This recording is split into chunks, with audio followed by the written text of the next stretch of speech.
अस्सलाम वालेकुम friends, welcome back to my channel.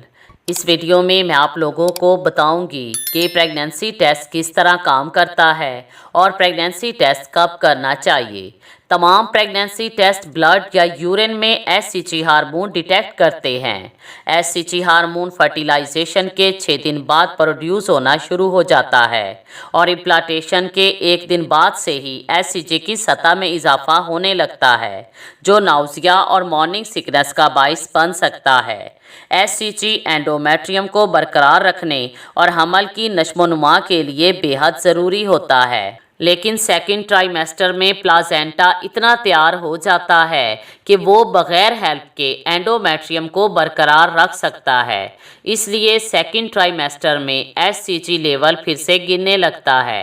Missed period से कुछ दिन पहले भी प्रेगनेंसी टेस्ट किया जा सकता है, क्योंकि मिस्ड पीरियड से पहले इतना एससीजी प्रोड्यूस होने लगता है कि उससे प्रेगनेंसी कंफर्म हो सकती है। अगर आप इंस्ट्रक्शंस को फॉलो करते हुए घर पर ही प्रेगनेंसी टेस्ट करते हैं तो प्रेगनेंसी टेस्ट के एक्यूरेट होने के बहुत ज़्यादा चांसेस होते हैं।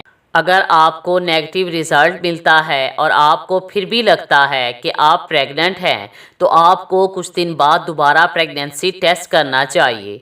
अगर आपको दोबारा प्रेगनेंसी टेस्ट करने के बाद भी नेगेटिव रिज़ल्ट मिलता है और पीरियड भी नहीं होते, तो आपको अपने डॉक्टर से मशवरा करना चाहिए, क्योंकि ये इर्रेगुलर पीरियड का साइन है। Thanks for watching.